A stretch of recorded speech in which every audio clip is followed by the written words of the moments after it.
सुवर्ण अक्षरों से अंकित होने वाला है, क्योंकि आज ही सर्वोच्च अदालत की संवैधानिक खंडपीठ ने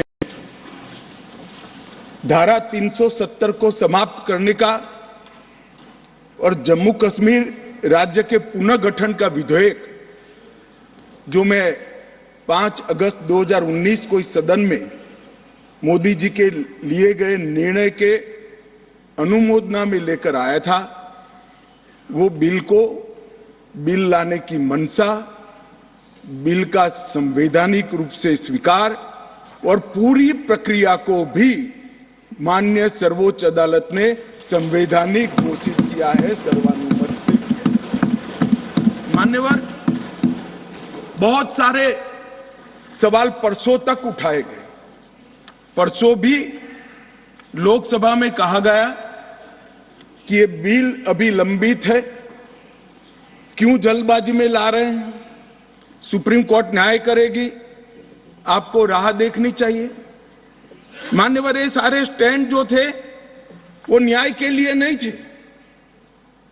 नरेंद्र मोदी जी ने जो निर्णय किया था वो निर्णय को लंबित करने के लिए थे, उस इरादे से किए गए थे। मान्यवर, आज निर्णय कर लिया सुप्रीम कोर्ट ने, और ढेर सारी चीजों को जो भारतीय जनता पार्टी 1950 से बताती थी, और कांग्रेस, विपक्ष और विशेषकर कम्युनिस्ट भाइयों का हमेशा से हम पर आरोप था कि राजनीतिक बातें आप कर रहे हो, इस सारी चीजों को आज सर्वोच्च अदालत ने अमली जामा पहना दिया।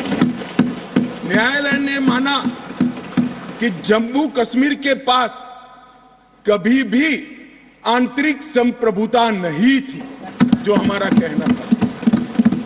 उन्होंने कहा कि भारत के साथ ट्रीटी के कारण भारतीय संविधान के बाहर राज्य को कोई आंतरिक संप्रभुता नहीं मिलती है, इस बात को सुना। मान्यवर, न्यायालय ने माना कि अनुच्छेद 370 एक अस्थायी प्रावधान था, इसमें कोई शंका कुशंका नहीं है, ये संवैधानिक सत्य है कि धारा 370 अस्थायी समाधान। अब ये कुछ लोगों को पसंद नहीं आता है, और जो नेहरू जी के विचारों के, नेहरू जी के कामों के बड़े प्रशंसक है और अनुयायी है, उनको भी पसंद नहीं आता है जो हम कहते हैं। मगर मैं उनको बड़ी विनम्रता से पूछना चाहता हूं, अगर धारा 370 इतनी ही न्यायिक थी, इतनी ही जरूरतमंद थी, तो इसके सामने एक ही आर्टिकल है मान्यवर, जिसके सामने टेम्पररी शब्द का उपयोग किया गया, वो स्वयं नेहरू जी ने क्यों किया होगा? जो लोग कहते हैं कि धारा 370 परमानेंट है, वो संविधान सभा की मंशा का अपमान कर रहे हैं, संविधान का अपमान कर रहे हैं। मान्यवर, आज सुप्रीम कोर्ट ने कह दिया है कि इसका मतलब यह है, ये जो कहा धारा 370 अस्थायी प्रावधान था, इसका मतलब यह है कि ये दावा याचिकाकर्ता का 370 को कभी हटाया ही नहीं जा सकता। वो दावा सिरे से सुप्रीम कोर्ट ने खारिज कर दिया है कि संविधान को और देश के संसद के सदनों को पूरा अधिकार है धारा 370 हटाने। मान्यवर, न्यायालय ने यह भी माना कि राज्यपाल शासन और राष्ट्रपति शासन की जो उद्घोषणाएं हुई, इस पर भी ढेर सारे सवाल उठा गए कि राष्ट्रपति शासन गलत तरीके से लगाया गया, राज्यपाल शासन गलत तरीके से लगाया गया। इन्होंने भी, सुप्रीम कोर्ट ने यह भी माना कि राज्यपाल शासन और राष्ट्रपति शासन की उद्घोषणाओं को चुनौती देना ठीक नहीं है, ये पूर्ण रूप से संवैधानिक प्रक्रिया के तहत। मान्यवर, अनुच्छेद 370(3) में जो प्रावधान है वो संविधान सभा ने ही तय किया है। जब टेम्पररी इस प्रोविजन को किया गया, तब सवाल हुआ है कि टेम्पररी है तो हटेगा कैसे?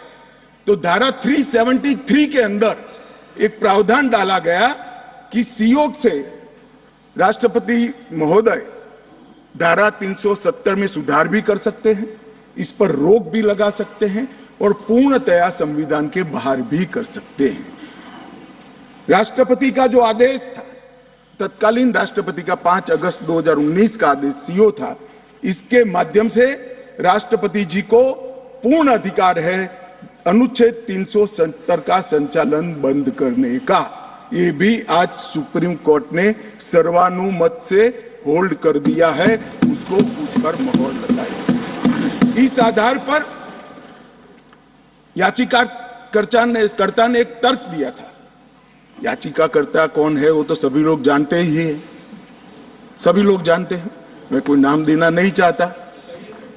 नहीं, नाम देकर क्या करेंगे, यही बोले ही है वो, तो इसमें कोई एक्सपोज करने जैसी बात नहीं।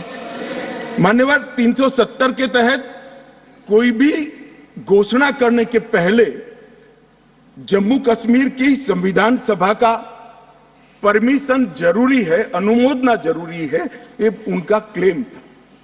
और उसको क्लेम को एक्सटेंड करते हुए आगे ले गए, क्योंकि अब तो जम्मू कश्मीर में संविधान सभा है ही नहीं। तो इसका मतलब ये हुआ कि जम्मू कश्मीर की संविधान सभा के परमिशन के बगैर धारा 370(3) के तहत कोई एक्शन नहीं लिया जा सकता और संविधान सभा समाप्त हो गई है, इसलिए धारा 370 परमानेंट हो गया। मान्यवर, ऐसा आर्गुमेंट मैंने मेरे जीवन में भी, मेरे 5 धाराशास्त्रियों को पूछा कि मेरी समझ में कोई गड़बड़ है या ये डिमांड कोई गड़बड़ है, कि डिमांड तो गड़बड़ है ही है, ये आर्ग्यू कर रहे हैं, उनकी समझ में भी बड़ा प्रॉब्लम है। मान्यवर, आज सुप्रीम कोर्ट ने तय कर दिया कि जम्मू कश्मीर की संविधान सभा समाप्त होने से धारा 370(3) समाप्त नहीं हो जाता है, धारा 370(3) यथावत रहता है। मान्यवर, न्यायालय ने यह भी माना कि धारा 370 के तहत मिली हुई शक्ति का प्रयोग करते हुए राष्ट्रपति महोदय एक तरफा सूचना जारी कर सकते हैं, जिसको संसद के दोनों सदनों का सादे बहुमत से अनुमोदन चाहिए। ये भी आज सुप्रीम कोर्ट ने मान लिया। जो कहते थे कि राष्ट्रपति महोदय का सीओ ठीक नहीं है, आज उसका भी जवाब माननीय सुप्रीम कोर्ट ने दे दिया है। मान्यवर, उपयुक्त बिंदुओं का सीओ 272 पर कोई प्रभाव नहीं है, ये भी सिद्ध करते हुए अनुच्छेद 371(d) के तहत राष्ट्रपति द्वारा शक्ति का प्रयोग दुर्भावनापूर्ण नहीं है, उसको भी सुप्रीम कोर्ट ने होल्ड कर दिया है। मान्यवर, सुप्रीम कोर्ट ने यह भी होल्ड कर दिया है कि क्योंकि जब अब धारा 370 समाप्त हो चुकी है, अब जम्मू कश्मीर के संविधान का कोई अस्तित्व नहीं रहता है। मान्यवर, न्यायालय ने चुनाव कराने के लिए भी चुनाव आयोग को निर्देश करे। मान्यवर, बहुत सारे लोग, अब इसमें तो इतना सारा लूट गया, जो दावे थे सारे खारिज हो गए। तो एक पूंछ पकड़कर मैंने बाइट देखा करते हैं, क्या पूंछ पकड़ते हैं कि चुनाव आयोग ने ऑर्डर कर दिया। अरे भाई, क्या ऑर्डर करा? मैंने स्वयं कहा है कि हम चुनाव कराएंगे, इसमें कौन सी बड़ी बात है? इसी सदन में कहा है, लोकसभा में करा है, एज ए गृह मंत्री ऑन रिकॉर्ड करा है। उन्होंने कहा कि भाई राज्य का स्टेटस वापिस देंगे, तो ये भी मैंने कहा है कि अप्रोप्रिएट टाइम पर राज्य का स्टेटस हम वापिस देंगे। और सुप्रीम कोर्ट ने भी ये जो कहा है, उसमें मेरे सदन में के बयान को और सॉलिसिटर जनरल के सुप्रीम कोर्ट के सामने बयान को कोट करते हुए कहा है। अब मुझे कोई समझाए इसमें विजय कहां से हुई है? घोर पराजय में विजय कैसे ढूंढना, इसकी कला कोई आप लोगों से सीख ले साहब। इतने बड़े घोर पराजय, विजय कैसे ढूंढना, इसका कोई अभ्यास वर्ग साहब रखना चाहिए साथ अर्थ में। ये बहुत बड़ी कला है। मैं तो आज अगर उनके जैसे मेरे विचार होते तो एक सुप्रीम कोर्ट के जजमेंट को देखकर डिप्रेशन के मारे 1 महीना सदन में ना आता, मगर ये तो प्रेस कर रहे हैं। और कांग्रेस पार्टी ने आज प्रेस करी मान्यवर, और प्रेस में क्या किया, कहा कांग्रेस पार्टी ने, कांग्रेस पार्टी ने ये कहा मान्यवर कि ये जजमेंट आने के बाद भी हम मानते हैं कि धारा 370 को गलत तरीके से हटाया गया है।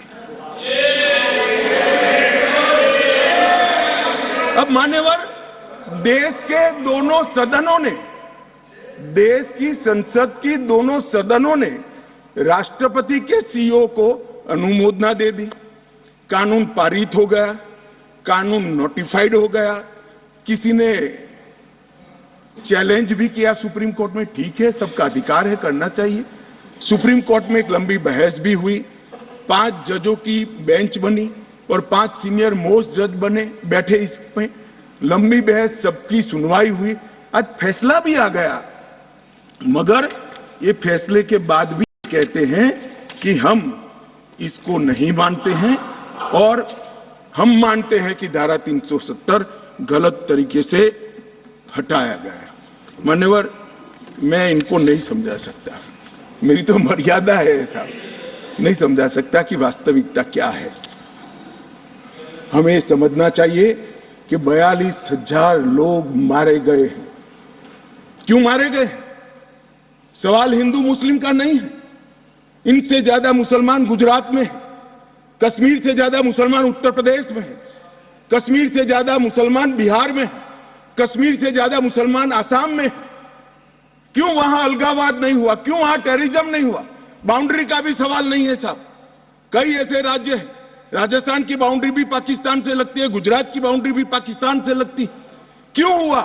क्योंकि धारा 370 अलगाववाद को बल देती थी और अलगाववाद के कारण आतंकवाद खड़ा हुआ। ये समझना ही नहीं चाहते। एक गलत फैसला हो जाता है, कितने भी बड़े आदमी से हो सकता है, किसी भी पार्टी से भी हो सकता है, मगर जब इतिहास सिद्ध कर दे, समय सिद्ध कर दे ये फैसला गलत है, देश के हित में वापिस आना चाहिए। अभी भी मैं कहता हूं, वापिस आइए, वरना जितने बचे हो इतने भी नहीं बचोगे। अगर अभी भी इस फैसले को चिपक कर रहना चाहते हो तो देश की जनता देखती है, 2024 में 2-2 हाथ भी हो जाएंगे और जनता का परिणाम भी आ जाएगा और मोदी जी तीसरी बार प्रधानमंत्री। मान्यवर, मैं जिस बिल को लेकर आया हूं वो 2 बिल एक प्रकार से सभी पार्टियों को मैंने सुना है, सर्वानुमत से बिल के तत्व को सबने समर्थन किया है। बिल का जो तत्व है, कंटेन है, इसका किया है। मुझे था कि गिटास खड़े हो जाएंगे कि हम अपोज में खड़े हैं, मगर मैं सभी पार्टियों को कहता हूं, तब ये तो काउंट करता हूं कि कम्युनिस्ट पार्टी कभी अच्छे काम का समर्थन नहीं कर सकती है, इसलिए सभी पार्टियों से मेरा मत बाकी दलों से। मान्यवर, कमजोर और वंचित वर्ग, ये जो नाम है, किसी भी नागरिक की डिग्निटी को बहुत हर्ट करने वाला नाम है, अंतर की गहराइयों तक दुख खड़ा करने वाला नाम है और बहुत समय से था। आज प्रधानमंत्री जी ने एक जो फैसला किया है, जिस फैसले को वास्तविक स्वरूप देने के लिए मैं आपके सामने उपस्थित हुआ हूं, इसमें कमजोर और वंचित वर्ग की जगह अन्य पिछड़ा वर्ग ये नाम जोड़ने का फैसला दिया है, जो संवैधानिक ढंग से संवैधानिक शब्द है। मान्यवर, दूसरा बिल जो है, वो दूसरा बिल जम्मू कश्मीर में सालों से अलग अलग प्रकार के विस्थापित हुए। मान्यवर, 80 के दशक से आतंकवाद की शुरुआत हुई, 89 से चरम सीमा पर पहुंचा। ढेर सारे कश्मीरी हिंदू, विशेषकर कश्मीरी पंडित और ढेर सारे सिख भाई घाटी छोड़कर पूरे देश भर में बिखर गए। जम्मू में गए, बेंगलुरु गए, गुजरात गए, दिल्ली गए, फरीदाबाद गए, देश भर में बिखरे। सभी राज्यों ने उनकी आवभगत भी की, सभी राज्यों ने उनको रिजर्वेशन भी दिया, कई राज्यों ने उनको नौकरी में प्रायोरिटी दी भी। कश्मीरियों को गले लगाने का काम पूरे देश ने किया है, पूरे देश की जनता ने। मान्यवर, वो बिखरे और ऐसे बिखरे कि अपने ही देश में वो विस्थापित हो गए, निराश्रित हो गए। जिनके पास अरबों खरबों की संपत्ति थी, वो दर दर की ठोकरे खाने के लिए मजबूर हो गए। मान्यवर, उन लोगों को सम्मान देने के लिए, और ये आंकड़ा कोई छोटा मोटा आंकड़ा नहीं है, 46,631 परिवार जो रजिस्टर्ड है वो वहां से विस्थापित हुए हैं, और 1,57,967 लोगों ने हमारे बहुत प्रयास के बाद 19 के बाद हमने एक अभियान चलाया, हर शहर में जाकर एडवर्टाइज दिया है, ऑनलाइन रजिस्ट्रेशन हो गया है, और इतने लोग अब तक रजिस्टर्ड हुए। तनख्वाह साहब ने कहा कि बहुत सारे हैं, करना चाहिए। मैं तो उनको निमंत्रित करता हूं, तनख्वाह साहब आप जितने भी छूट गए इसकी सूची लाइए, आधी सेकंड में मैं रजिस्टर कर आपको एक्नॉलेजमेंट। मान्यवर, ऑनलाइन प्रक्रिया है, और मैं आज इस महान सदन के माध्यम से देश भर में बिखरे पड़े कश्मीरी पंडित और अन्य विस्थापितों को कहना चाहता हूं, नरेंद्र मोदी सरकार आपको न्याय देने के लिए कमिटेड है। आप मुझे लिखिए, कश्मीर सरकार को लिखिए, किसी भी विज्ञ के बगैर आपका रजिस्ट्रेशन कर दिया जाएगा। आप मतदान करोगे, चुनाव भी लड़ पाओगे, और जम्मू कश्मीर के अंदर आप मंत्री बनकर भी जा सकते हो। आपको पूरा। मान्यवर, 3 युद्ध भी हुए, 1947 में और 48 में युद्ध हुआ। 31,779 परिवार आज के पाकिस्तान अधिकृत कश्मीर से शरण लेकर भारत में आए। इनमें से 26,319 परिवार तत्कालीन जम्मू कश्मीर राज्य में बसे, और शेष 5,460 परिवार अन्य भागों में बसे। दूसरा युद्ध हुआ 65 और 71 का, और छम्ब और नियाबत क्षेत्र से लगभग 10,065 परिवार विस्थापित हुए। 3500 परिवार 65 के युद्ध में हुए, और इतने ही करीब 71 के युद्ध में हुए। अब तक 47, 65 और 71 के युद्धों में लगभग 41,844 परिवार विस्थापित हुए हैं। उनको भी भारत सरकार ने ढेर सारी चिंता करी है, मैं आगे बताता हूं। मगर ये बिल जो है मान्यवर, 3 सीटें, 2 जम्मू कश्मीर से विस्थापित परिवारों के लिए और 1 सीट पाक ऑक्यूपाई कश्मीर से विस्थापित आए हुए कश्मीरी भाइयों के लिए रिजर्व करने का काम नरेंद्र मोदी जी ने बहुत मन के साथ, चाव के साथ और संवेदना के साथ किया। मान्यवर, ये जो फैसला है उसी एक्ट का हिस्सा है जिस एक्ट को सब चैलेंज करते हैं।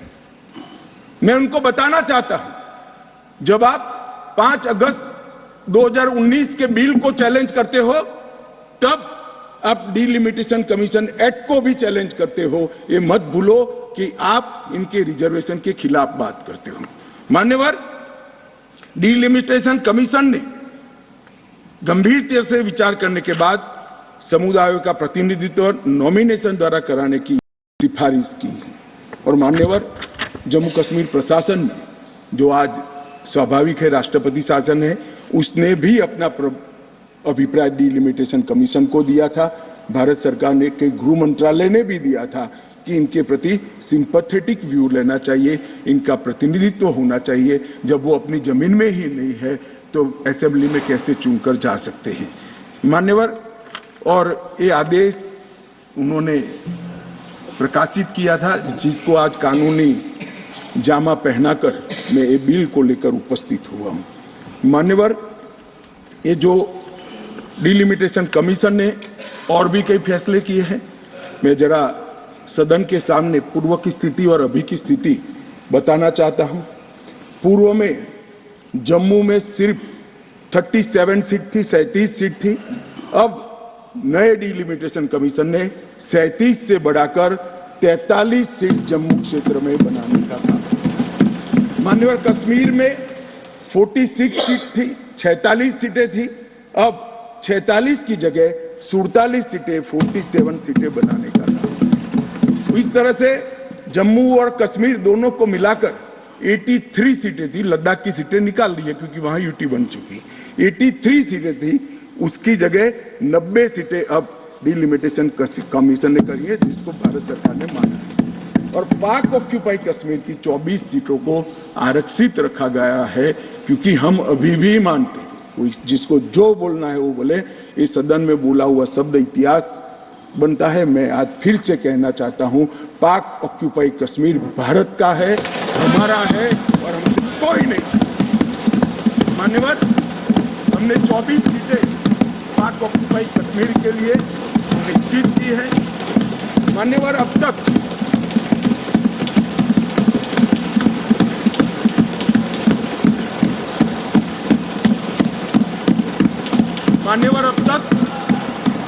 SC ST की सीटों में बड़ी विसंगतताएं भी थी, और जो दिग्विजय की कहते थे संवेदनशील अप्रोच होना चाहिए, संवेदनशीलता होनी चाहिए। SC ST के प्रति संवेदना से ही ये निर्णय हुआ है। पहले जो 7 सीटें थी SC की, उसको हमने बरकरार रखा, और ST की सीट शून्य थी, क्योंकि धारा 377 परमिट नहीं करती थी, अब परमिट करती है। 9 सीटों को रिजर्व कर दिया।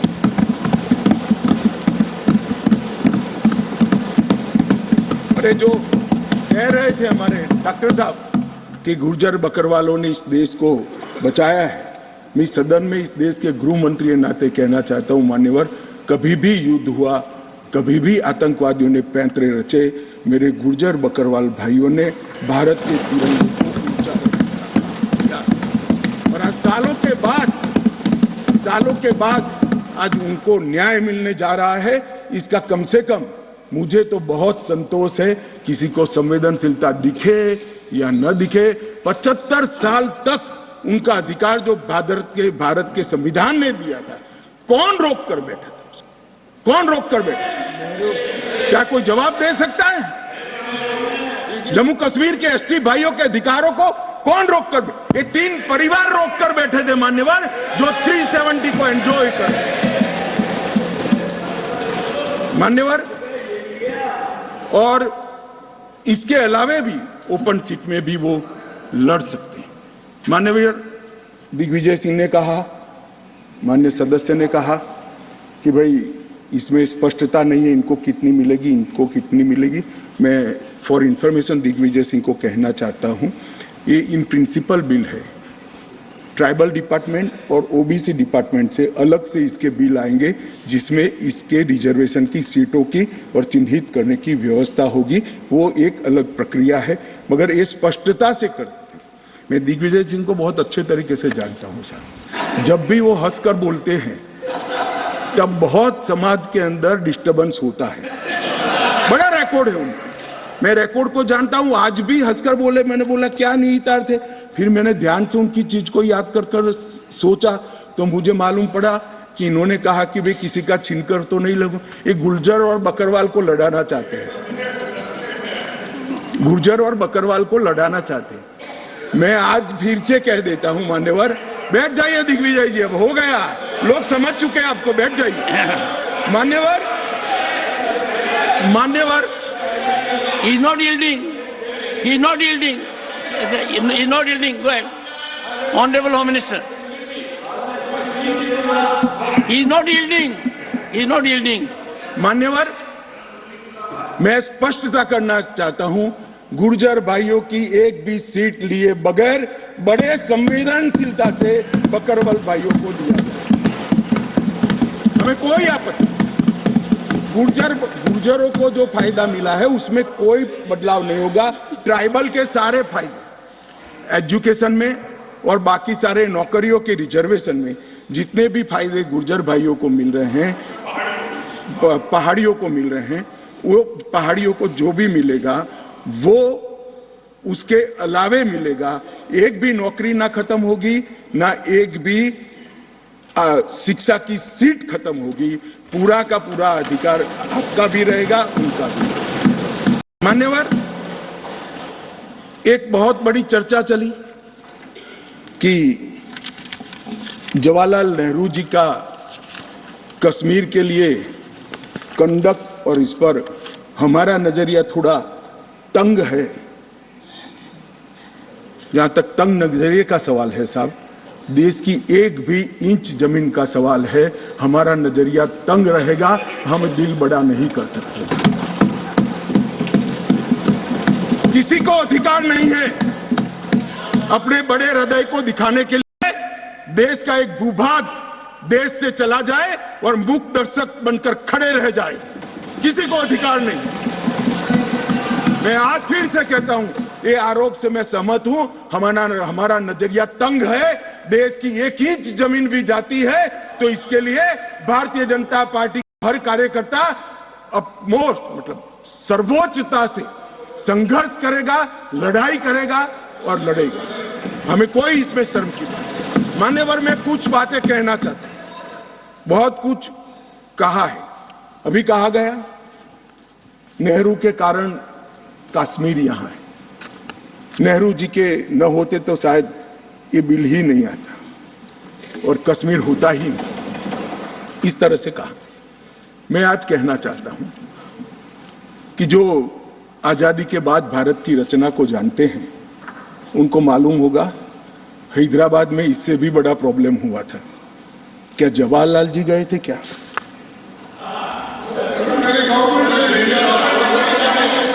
तो यहां गवर्नमेंट नहीं, यहां नेहरू। क्या कर रहे हो खड़गे जी? अभी भी वापस आओ।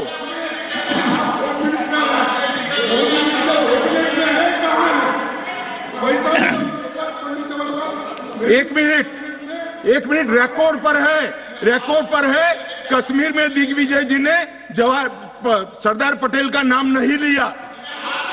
एक नाम दिया शेख अब्दुल्ला का, दूसरा नाम दिया जवाहरलाल नेहरू का। तो वो होम मिनिस्टर थे, क्यों नहीं दिया भाई? अब सुनिए दिग्विजय जी, अब सुनिए, सुनना पड़ेगा, ऐसे नहीं चलेगा। हमने सुना है, धैर्य से सुना है। मान्यवर, जूनागढ़ में क्या जवाहरलाल नेहरू गए थे? हैदराबाद में जवाहरलाल नेहरू गए थे? लक्षद्वीप में जवाहरलाल नेहरू गए थे? जोधपुर में जवाहरलाल नेहरू गए थे? जवाहरलाल नेहरू एक ही जगह काम देखते थे, जम्मू कश्मीर में, जिसको आधा छोड़कर आ गए। एक ही जगह देखते। मान्यवर, दूसरा विलय लेट क्यों हुआ?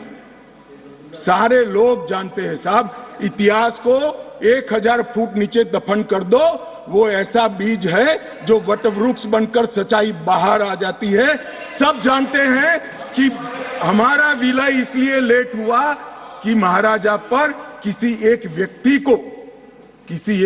को विशेष स्थान देने का आग्रह था, शेख अब्दुल्ला को विशेष स्थान देने का आग्रह था। इसके कारण विलय लेट हुआ और पाकिस्तान को आक्रमण करने का मौका। मैं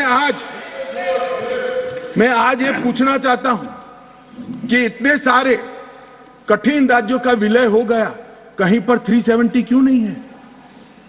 क्यों नहीं है? ना जोधपुर में है, ना जूनागढ़ में है, ना हैदराबाद में है, ना लक्षद्वीप में है। क्यों 370 नहीं है? कि संवेदनशील हृदय के कारण 370 है। संवेदनशील हृदय। मान्यवर, कंडीशन किसने रखी? किसने स्वीकार की? इतिहास जवाब मांगता है, देश की जनता जवाब मांगती है, जवाब देना पड़ेगा, भाग नहीं सकते इतिहास से कोई। मान्यवर, सेना भेजने में देरी क्यों हुई? और ये कहते हैं कि इसके बाद भी देरी हुई है। मैं साहब एक रेफरेंस सैम मानेकशॉ का देना चाहता हूं। फील्ड मार्शल सैम मानेकशॉ तब डायरेक्टर ऑफ मिलिट्री ऑपरेशंस थे। उन्होंने एक जगह पे कहा है कि कबीलाई हमलावर आक्रामक और लूट मचा रहे थे, तब चर्चा में ही व्यस्त थे। मैं व्यक्ति का नाम देना नहीं चाहता वरना खड़े हो जाएंगे। तब एक मीटिंग में सैम मानेकशॉ मौजूद थे। सरदार पटेल जी ने नेहरू जी को कहा, जवाहर आप कश्मीर चाहते हो या नहीं चाहते हो, देरी क्यों हो रही है? तब जाकर सेना भेजने का निर्णय हुआ है। जवाब देना पड़ेगा। नहीं दिग्विजय भी ऐसे मत करे, मैं भेज दूंगा आपको, पुस्तक ही भेज दूंगा। मान्यवर, Honorable Home Minister is not yielding. He is not yielding. Honorable Home Minister is not yielding. मान्यवर, एक बात सर्वविदित है, अगर असमय सीज फायर नहीं होता, सीज फायर असमय नहीं होता तो आज पाक ऑक्यूपाई कश्मीर नहीं होता। अब पत्रों का जिक्र कर रहे हैं, किसी अंग्रेज सेनापति ने देखा, मैं जरूर देखूंगा इसको, अगर लिखा है तो देखना चाहिए, परंतु अफसर कुछ भी कहे, देश का प्रधानमंत्री का देश की जमीन के लिए संवेदनशीलता होना चाहिए या नहीं होना चाहिए? मान्यवर, इतना छोटा सवाल है। हमारी सेना जीत रही थी, वो भाग रहे थे, 2 दिन रुक जाते, पूरा पाक ऑक्यूपाई कश्मीर तिरंगे के तले आ जाता। क्यों किया? दूसरा, क्यों मामले को यूएन में ले जाया गया? अब ये सारी चीजों को आप कहते हैं कि रेफरेंस लाइए, रेफरेंस लाइए। मान्यवर, मुझे मालूम था दिग्विजय सिंह, हाँ करता हूं, बैठिए, मुझे मालूम था साहब ये खड़े हो जाएंगे, इसलिए मैं लेकर आया। मैं एक कोट अनकोट पढ़ता हूं। यूनाइटेड नेशन के अनुभव के बाद मैं इस निष्कर्ष पर पहुंचा हूं कि वहां से कुछ संतोषजनक नतीजों की उम्मीद नहीं की जा सकती। मुझे सीज फायर करना अच्छा फैसला लगा, लेकिन इस मसले को ठीक से हम नहीं निपट पाए, नहीं परख पाए। हम सीज फायर पर और विचार करके बाद में निर्णय करना चाहिए था। हालांकि ये सब भूतकाल की गलतियां हैं। ये जो कोट है किसी और का नहीं है, जवाहरलाल नेहरू का है। अब उनको तो मानोगे या नहीं मानोगे कि उन्होंने गलती की है, स्वीकार करी है। और साहब एक मिनट, सोर्स भी बता देता हूं, Nehru memorial museum and library, Jawaharlal Nehru connection, JNSG 143 part 1। और उस वक्त जब ये अरे भाई, स्वयं नेहरू कह रहे हैं मेरी गलती थी, क्यों इतना पकड़ कर रखा है पूंछ? मान्यवर, और चलो संयुक्त राष्ट्र में जाना भी था तो अनुच्छेद 51 में क्यों ले गए, जहां भारत के अधिकार सीमित होते थे? अनुच्छेद 35 में जाते तो भी हमें कोई दिक्कत नहीं होती। ये भी एक बहुत बड़ा गलत फैसला था। और मैं बताता हूं मान्यवर, एक कहते हैं कि धारा 370 निरस्त कर दी। अगर कल को ये 40 साल के बाद, जोर से बोले मनोज झा जी, 40 साल के बाद, क्योंकि हम मानते हैं कि 40 साल के बाद मैं नहीं हूंगा, मैं तो 60 का हो गया, मेरा आयु 40 साल का हो ही नहीं सकता। वो कहते हैं 40 साल के बाद इतिहास पूछेगा तो कौन रिस्पॉन्ड? मैं बताता हूं, 2 सदी तक अगर धारा 370 का फैसला गलत है तो मेरी सरकार का है, मेरा फैसला है। प्रधानमंत्री नरेंद्र मोदी जी ने फैसला लिया है। ना मोदी जी इस फैसले से भाग सकते हैं, ना हमारी कैबिनेट भाग सकते हैं, हमारे कार्यकर्ता, और ना हमारा पार्टी भाग सकता है। रिस्पॉन्सिबिलिटी ऑन करनी पड़ती है।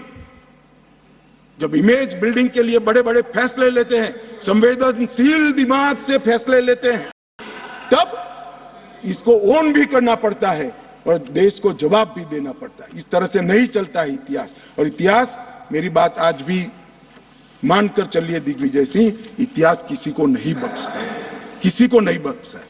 मान्यवर, आज जो बिल लेकर मैं आया हूं, काफी लोगों ने पूछा कि क्या बदलाव आया।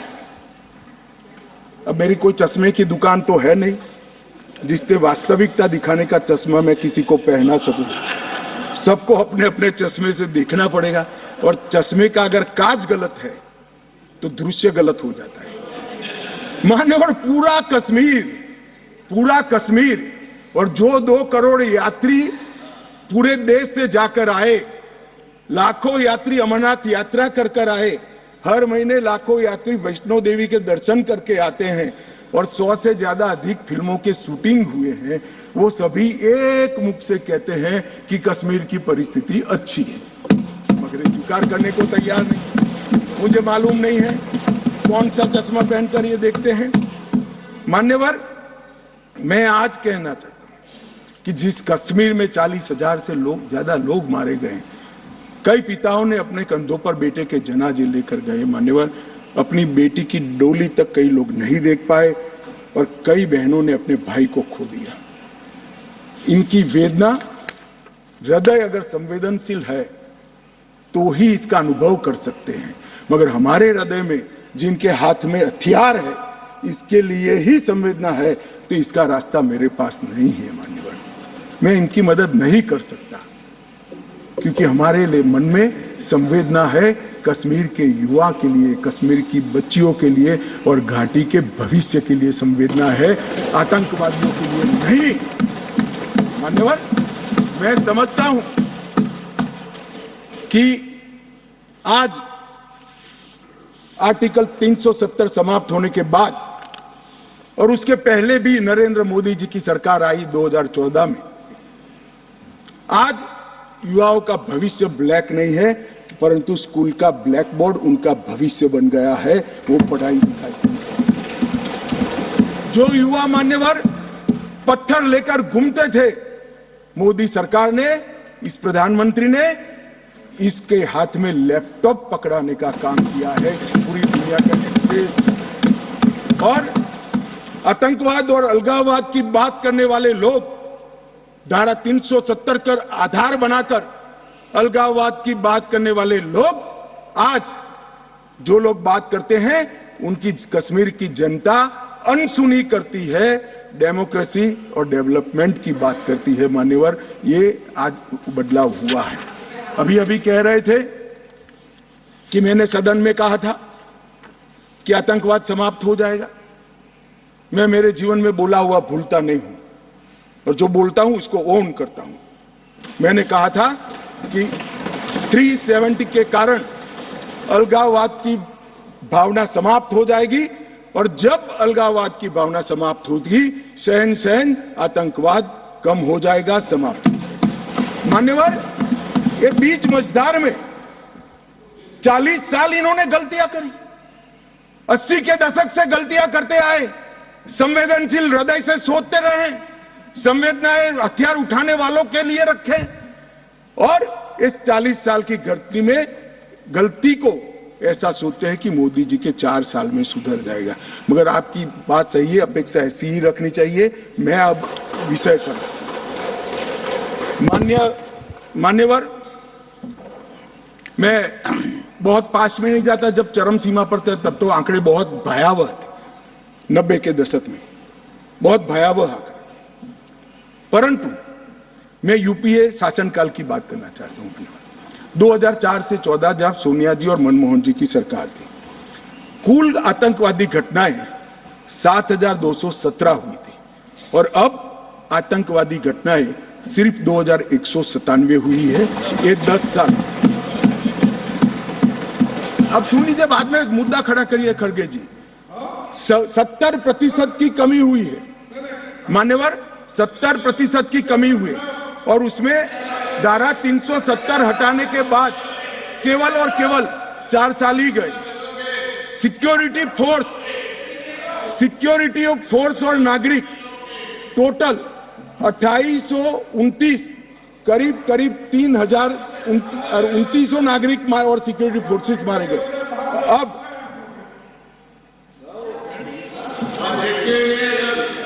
मान्यवर 3,000 नागरिक उस वक्त 4 से 14 में मारे गए, 14 से 23 में 891 नागरिक मारे गए। 70% की कमी सिक्योरिटी फोर्सेस और नागरिक, और सिक्योरिटी फोर्सेस की मृत्यु में भी 50% की मान्यवर कमी। ये कह रहे हैं कि क्या हुआ है। मैं आंकड़े बताना चाहता हूं और मनोज जी खास देखे।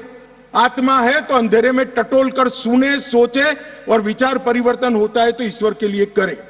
मान्यवर, ऑर्गेनाइज्ड टाउन पेल्टिंग 2010 में 2654 घटनाएं थी, 2023 में सिर्फ 4 साल हुए हैं, एक भी पथराव की घटना नहीं हुई, एक भी नहीं।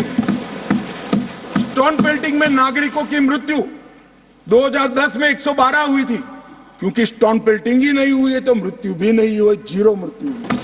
मान्यवर, स्टोन पेल्टिंग में जख्मी नागरिकों की मैं बात करता हूं, सिक्योरिटी फोर्स नहीं, नागरिक जो घाटी के हैं वो 6235 थे, क्योंकि स्टोन पेल्टिंग नहीं हुई है 0 जख्मी है। अरे भाई इनको दिखाई नहीं देता है। सीज फायर वायोलेशन की घटनाएं 2010 में 70 थी और 2023 में 6 हुई। घुसपैठ के प्रयास 489 थे, सिर्फ 48 हुए हैं। मान्यवर, वापिस लौट गए आतंकवादी 18 थे 2010 में, अभी 281 आतंकवादी घाटी छोड़कर। ये संवेदनशीलता का नमूना है नागरिकों के प्रति। मान्यवर, मैं आज बताना चाहता हूं आपको, इसलिए बताना चाहता हूं कि हमने सिर्फ टेररिज्म के खिलाफ आवाज नहीं उठाया है, टेररिज्म के खिलाफ आवाज नहीं उठाया, इस पर आक्रामक कार्यवाही करी, ऐसा नहीं है। हमने टेररिज्म की इको सिस्टम को खत्म करने का काम किया। जो टेररिज्म को फाइनेंस करते थे उन पर भी काम किया है। एनआईए द्वारा टेरर फाइनेंस के केस 32 रजिस्टर किए गए 2014 के पहले, एक भी केस। स्टेट इन्वेस्टिगेशन एजेंसी ने टेरर फाइनेंस के केस 51 रजिस्टर किए, पहले स्टेट इन्वेस्टिगेशन एजेंसी की जरूरत ही महसूस नहीं की गई थी। और मान्यवर, 229 टेरर फाइनेंस केस में अरेस्ट हुई है, 150 करोड़ की प्रॉपर्टी सीज हुई है, 57 प्रॉपर्टी सीज हुई है, और एसआईए द्वारा 134 बैंक अकाउंट में लगभग 100 करोड़ से ज्यादा रकम को फ्रीज करने का काम नरेंद्र मोदी। ये जो कह रहे हैं क्या बदलाव आया है, मैं दिखाता हूं बदलाव क्या है। मान्यवर, आज मैं इतना कह रहा हूं कि हमने एक बहुत बड़ा कठोर निर्णय सुरक्षा की दृष्टि से हमने उठाए हैं। मान्यवर, मैं आज बताना चाहता हूं, पहले 2014 के पहले और आर्टिकल 370 नाबूद होने के पहले आपने देखा होगा आतंकवादियों के जनाजों में 25-25 हजार की भीड़ आती। मैं सभी सदस्यों को कहना चाहता हूं, एक भी दृश्य अभी देखा है 370 के बाद? ना, कोई नहीं करता साहब, क्योंकि हमने निर्णय किया है जो भी आतंकवादी मारा जाएगा उसी जगह पे संपूर्ण धार्मिक सम्मान और रीति रिवाज के साथ वहीं दफना दिया जाएगा। स्टोन पेल्टिंग क्यों कम हुई? जितनी नौकरियों की एडवर्टाइज है, इसमें सरकार ने तय कर लिया है कि स्टोन पेल्टिंग का एक भी केस अगर रजिस्टर है तो वो परिवार में से किसी को नौकरी नहीं मिली। क्यों ये विदेश से भागकर आतंकवाद करते हैं वो लोग डरे हैं? क्योंकि हमने तय किया है जिसका परिवार का जन पाकिस्तान बैठकर आतंकवाद को प्रोत्साहन देता है उसके परिवार में किसी को नौकरी नहीं मिलेगी। मान्यवर, हमने तय किया है कि जो टेलीफोन रिकॉर्ड के आधार पर प्रस्तापित होता है कि किसी का परिवार का व्यक्ति लिप्त है आतंकवाद को बढ़ावा देने में, तो नौकरी में है तो भी उसको डिसमिस करने के सर्विस रूल्स हमने बनाए। मान्यवर, जीरो टेरर प्लान और कंप्लीट एरिया डोमिनेशन के माध्यम से पूरे टेररिस्ट प्रभावित क्षेत्र को आज हमने सुरक्षित करने का काम किया है। मान्यवर, आज मैं कहना चाहता हूं, जेल अड्डा बनकर पड़ी रही थी। नरेंद्र मोदी सरकार ने जेलों के अंदर जैमर लगाकर सख्ती लगाने का काम किया है और 105 करोड़ की लागत से एक नई जेल बन रही है जो सिर्फ टेररिस्टों के लिए बनेगी। मैं विश्वास के साथ कहता हूं, वो जेल की सुरक्षा कोई भेद नहीं पाएगा और टेररिज्म के अंदर कोई अपना योगदान नहीं देगा। मान्यवर, बार काउंसिल में भी जो समर्थक थे उनको भी संदेश कर दिया गया है और रोजगार, पासपोर्ट और गवर्नमेंट कॉन्ट्रैक्ट के लिए भी हमने ढेर सारी चीजें करी हैं। मान्यवर, आदत पड़ गई थी हमले हो तो बुला देना, इधर उधर कोई बड़ा एक्शन ले लेना जिससे दूसरे दिन के अखबार के टाइटल बदल जाए। हम छिपाने में विश्वास नहीं करते हैं मान्यवर।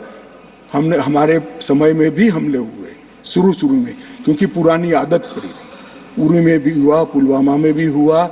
हमने सर्जिकल स्ट्राइक और एयर स्ट्राइक कर कर घर में घुसकर जवाब देने का है। हमें संवेदनशीलता कश्मीर के युवाओं के लिए, मगर संवेदनशीलता की व्याख्या टेररिज्म के लिए नहीं। माफ करना दिग्विजय जी, टेररिस्टों के लिए हमारे मन में कोई हथियार डाल दे, मेन स्ट्रीम में आए, स्वागत है उनका। मन मैं आज भी कहता हूं, नॉर्थ ईस्ट में कई लोग हथियार डालकर मेन स्ट्रीम में आए हैं। अगर कश्मीर में भी युवा भले हाथ में हथियार पकड़ा हो, हथियार डाल दे, कानून की अदालत के शरण में आए, हम उसका स्वागत करते हैं। संवेदना से हमारा हृदय भरपूर। मान्यवर, हमने जो किया है वो युवाओं के लिए किया है। मान्यवर, ये लोग पूछते हैं कि क्या हुआ। हमने धारा 370 और 35A को हटा दिया। मान्यवर, धारा 370 और 35 से कश्मीर के लोगों को तो अन्याय करती ही थी, मगर देश के आत्मसम्मान को भी ठेस पहुंचा।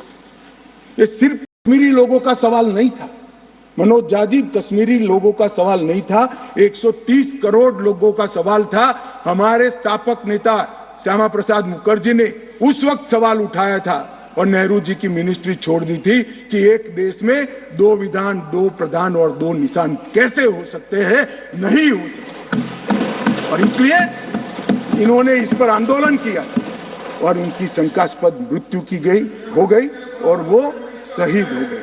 मान्यवर, आज मुझे आनंद है, कश्मीर के लिए मरने वाला हर फौजी, छोटे से छोटा व्यक्ति, नागरिक से लेकर श्यामा प्रसाद मुखर्जी तक, जिनने बलिदान दिया है, वो सभी लोगों की आत्मा आज इस देश में से 2 विधान, 2 निशान और 2 प्रधान समाप्त कर संतुष्टि का सांस लेगी। आज सुप्रीम कोर्ट का फैसला मान्यवर ऐतिहासिक फैसला है और ये फैसले को मैं बहुत मन के साथ 130 करोड़ की जनता की ओर से स्वागत भी करता हूं और अभिनंदन। मान्यवर, आज एक संविधान, एक राष्ट्रध्वज और एक प्रधानमंत्री बन चुका है। श्यामा प्रसाद मुखर्जी का स्वप्न साकार हो चुका है। 2 राजधानी रखी, 2 दरबार रखे, सालाना 200 करोड़ रुपए का खर्च होता है। मान्यवर, अब एक केंद्रीय कानून है, जो केंद्रीय कानून है सभी राज्यों में जाता है, ऐसे कश्मीर में भी जाता है।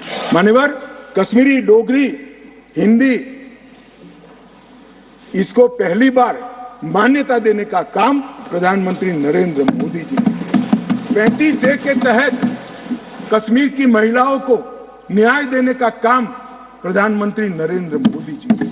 मान्यवर, शिक्षा हो, नौकरी हो, पहली बार रिजर्वेशन देने का काम प्रधानमंत्री नरेंद्र मोदी जी ने। पहली बार एसटी समुदाय को विधानसभा में आरक्षण देने का काम Narendra Modi ji. Right to education act पहली बार धारा 370 जाने के बाद वहां हुआ। भूमि अधिग्रहण, पुनर्वसन और पुनर्स्थापना में उचित मुआवजा का कानून पहली बार जम्मू कश्मीर में धारा 370। फॉरेस्ट राइट्स एक्ट पहली बार 370 समाप्त होने के बाद। SC/ST prevention of atrocity act पहली बार जम्मू कश्मीर में 370 जाने के बाद। विसल ब्लोअर प्रोटेक्शन एक्ट पहली बार जम्मू कश्मीर में 370। अब विसल ब्लोअर ये भ्रष्टाचार के जुड़ा हुआ मामला था। जम्मू कश्मीर के किसी भी नागरिक को पूछो, सिफारिश के सिवाय नौकरी नहीं मिलती थी। मानो बड़ी परेशानी थी, भ्रष्टाचार होता था, क्योंकि 3 ही परिवारों का शासन था। क्यों विसल ब्लोअर प्रोटेक्शन एक्ट वहां लगाएंगे? अभी झारखंड में किसी MP के यहाँ, मैं किस दल के हैं कहना नहीं चाहता, पूरी दुनिया जानती है, इतनी सारी कैश मिली कि बैंक के कैशियर कहते हैं हमने भी इतनी कैश कभी देखी नहीं है। गिनते 5 दिन हो गए, 27 मशीनें गर्म हो गई। मान्यवर, गर्म हो गई, मशीनें बंद हो गई, मगर अभी समाप्त नहीं होता है। और एक भी एक घमंडिया गठबंधन ने इसकी टीका भी नहीं की है, उसको सस्पेंड भी नहीं, एक भी। मान्यवर ये खड़े हो गए।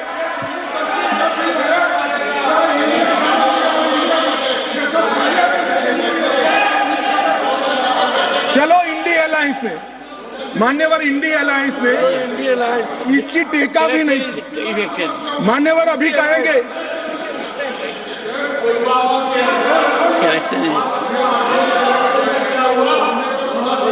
correction is elected, but take it. मान्यवर मुझे मालूम है, मान्यवर मुझे मालूम है नहीं बैठेंगे, क्योंकि ओबीसी को सम्मान देना है, महिलाओं को रिजर्वेशन देना है, ये नहीं बैठेंगे, मुझे पूरा भरोसा है। वॉकआउट करेंगे। कितनी भी कटु बात को हम सुन लिए, अब आप जवाब नहीं सुनोगे, क्या बात है? 6 घंटे तक मैंने सुना है आपको, कैसे ना नहीं सुनोगे मुझे?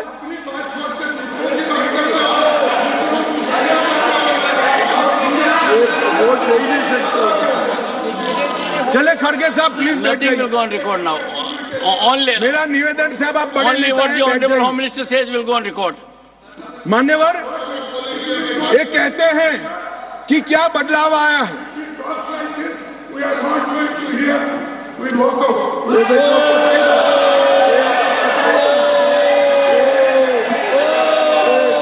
ओबीसी बोलिए साहब, वापस ओबीसी बोलिए, महिला ओबीसी। मेरे महिला और ओबीसी के लिए नहीं बैठ सकते।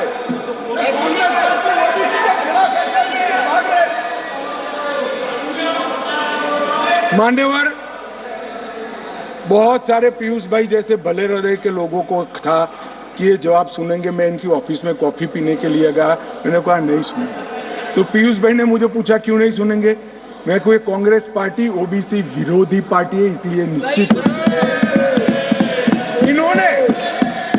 इन्होंने काका काललकर कमीशन के रिपोर्ट को दबा कर रखा, इन्होंने मंडल कमीशन के रिपोर्ट को दबा कर रखा, इन्होंने ओबीसी आयोग को संवैधानिक मान्यता नहीं दी, इन्होंने ओबीसी के बच्चों को केंद्रीय पूल में रिजर्वेशन का अधिकार नहीं दिया, और इन्होंने ओबीसी का हमेशा विरोध करने का काम किया है। अभी अभी इनके नेता को किसी एनजीओ ने लीक कर दिया है, अर्थ मालूम है या नहीं है मालूम नहीं, कभी पूछ ले कोई फुल फॉर्म तो तकलीफ आ जाए मान्यवर, परंतु अभी एक लिख कर दिया है तो ओबीसी ओबीसी ओबीसी। तो एक पत्रकार मुझे कह रहा था इतना बोले मैं कि इसकी एक तिथि होती है 180 दिन, पहली बार कब मिले बोले वो देख लेना, 180 दिन के बाद विषय बदल जाएगा। इसमें कुछ मन से नहीं होता है साहब। पूरा जीवन इनके पिताजी ने संसद के लोकसभा में खड़े रहकर मंडल कमीशन को लागू करने का विरोध कर दिया, वो आज ओबीसी की बात कर रहे हैं। मुझे तो भरोसा साहब नहीं बैठेंगे, मगर साहब ये पूछ रहे थे क्या परिवर्तन आया है। मैं आज उनको कहना चाहता हूं कि मुरली मनोहर जी राष्ट्रीय अध्यक्ष थे, नरेंद्र मोदी जी हमारी यात्रा के संयोजक थे, लाल चौक में तिरंगा फहराना था, हम सभी गए थे, हमें जाने नहीं दिया। मोदी जी और कुछ लोग जान की परवाह करे बगैर गए और तिरंगा फहरा है।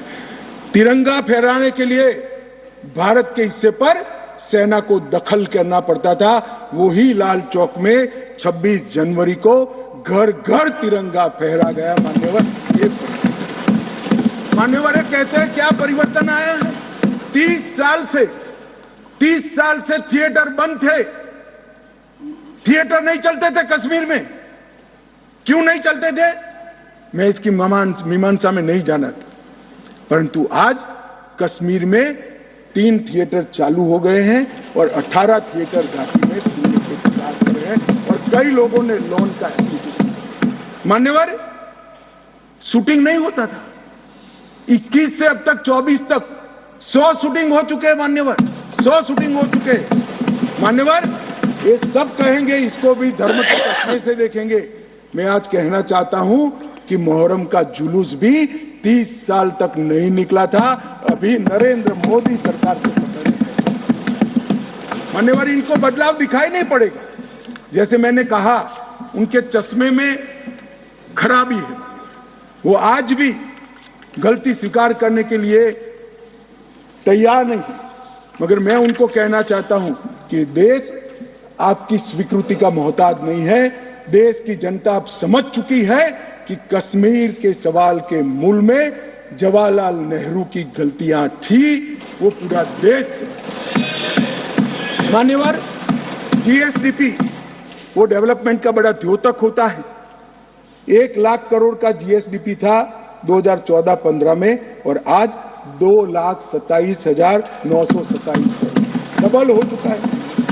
डिग्री कॉलेज 94 थे, आज 147 है। ना आईआईटी था, ना आईएम था, ना एम्स था। आईआईटी भी खुल चुका, आईएम भी खुल चुका, 2 एम्स की प्रक्रिया चल रही है। एक खुल चुका है, दूसरा खुल जाएगा।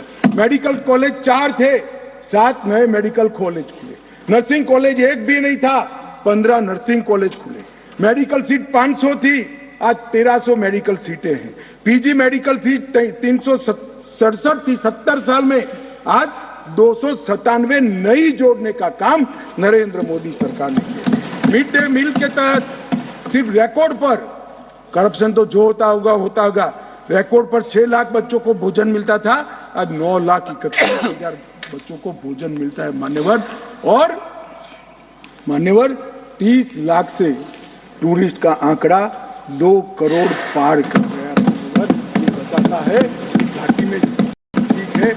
1485 से अधिक होम स्टे, अभी बताया जांगड़ा जी ने कि पहचान छुपा कर जाना पड़ता था, अच्छी गाड़ी में नहीं बैठ सकते थे, परिचय नहीं दे सकते थे। यहाँ घाटी के मुसलमान भाइयों के वहां होम स्टे चल रहा है और गुजरात, महाराष्ट्र, बंगाल से जाने वाले व्यक्ति इनके घर में रहकर खाना खाकर घाटी का लुत्फ, ये लगभग 10,000 बिस्तर होम स्टे के अंदर हो गए मान्यवर। और प्रधानमंत्री ग्राम सड़क योजना प्रतिवर्ष 1100 का एवरेज था, अब 8,086 किलोमीटर का एवरेज बना है। 47 स्मार्ट सिटी के तहत योजनाएं थी, आज 173 है। प्रधानमंत्री आवास सिर्फ 24,000 बने थे, आज 1,45,000 बने हैं। घरेलू नल कनेक्शन सिर्फ 7,82,000 थे, आज 13,54,000 बने हैं। गठित की गई सेल्फ हेल्प ग्रुप 4,000 थी, आज 19,000 है। माननीय शिशु मृत्यु दर जो सबसे कठिन हेल्थ पैरामीटर है, इसका गिरावट बहुत कठिनता के साथ होता है। जो हेल्थ के पैरामीटर्स को जानते हैं उनको मालूम होगा। 1,000 पर 22 शिशु मारे जाते थे, आज 1,000 पर सिर्फ 16 शिशु मारे जाते हैं। 47 जन औषधि केंद्र थे, आज 227 जन औषधि केंद्र वहां पर स्थापित हो चुके हैं। मान्यवर, इनको दिखाई नहीं पड़ेगा। मैं आज चले गए हैं, मगर दिग्विजय जी को कहना चाहता हूं, ये नरेंद्र मोदी जी के हृदय की संवेदना है कि घाटी और जम्मू में इतना बड़ा बदलाव डेवलपमेंट के क्षेत्र के अंदर हुआ है। मान्यवर, सिर्फ हाइड्रो इलेक्ट्रिसिटी में 30,000 करोड़ का भारत सरकार ने इन्वेस्ट किया। रेलवे का पैसा अलग, नेशनल हाईवे का पैसा अलग। मान्यवर, लगभग पेंशन के लाभार्थी सिर्फ 6 लाख थे, रजिस्ट्रेशन नहीं होता था जम्मू की साइड से। अब ट्रांसपेरेंट रजिस्ट्रेशन के बाद 10 लाख लाभार्थी पेंशन के हो गए हैं। फूड सिक्योरिटी का कवरेज 43.8% था, आज 100% हो चुका है। हेल्थ कवरेज देश भर में एकमात्र राज्य ऐसा है जहां प्रधानमंत्री आयुष्मान भारत योजना मान्यवर सिर्फ गरीबों के लिए नहीं है, गरीब से लेकर धनी से धनी तक, फारूक अब्दुल्ला जी तक, सभी को प्रधानमंत्री आयुष्मान भारत योजना का फायदा मिला। ओपन एप्लीकेशन 50 से 60% था, अब 100% है। ऑनलाइन सर्विसेज सिर्फ 60 सेवाओं में थी, आज 1100 सेवाओं में ऑनलाइन सर्विसेज हो गई है। और स्पोर्ट्स में युवाओं की भागीदारी सिर्फ 2 लाख थी, आज 2022 में जम्मू कश्मीर के 60 लाख युवाओं ने खेलों में हिस्सा लिया। मान्यवर, पूछते हैं कि क्या बदलाव आया, मैं इनको ही बताना चाहता हूं। और मान्यवर, ढेर सारी चीजें हैं, अब ये चले गए हैं, मैंने दूसरे सदन में भी बताया, मगर मैं देश की जनता को विश्वास दिलाना चाहता हूं कि मोदी जी ने लाल किले से प्राचीर से इस देश को वादा किया था और मोदी सरकार और प्रधानमंत्री स्वयं इस चीज पर अड़ग कि कश्मीर के युवाओं को हाथ में कभी बंदूक नहीं लेनी पड़ेगी, पत्थर नहीं लेने पड़ेंगे, इनके हाथ में लैपटॉप और किताबें भी होगी, नए कश्मीर की शुरुआत होगी। मान्यवर, आतंकवाद मुक्त कश्मीर बनने की शुरुआत हो गई है। नया कश्मीर, विकसित कश्मीर, जब विकसित भारत बनेगा, कश्मीर देश के सभी राज्यों के समकक्ष होकर वहां पर खड़ा होगा। दुनिया भर के यात्री आएंगे ऐसे कश्मीर की रचना के लिए। ये जो विधेयक लेकर मैं आया हूं, मैं आपको निवेदन करता हूं सभी लोगों को।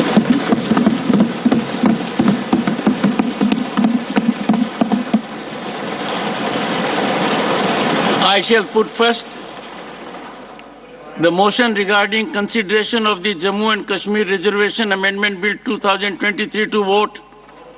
The question is that the Jammu and Kashmir Reservation Amendment Bill 2023 as passed by Lok Sabha be taken into consideration. Those in favor, please say aye. Those against will please say no. I think the ayes have it, the ayes have it, the ayes have it. The motion is adopted.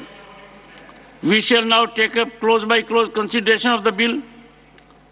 Clause 2 stands part of the bill. Those in favor will please say aye.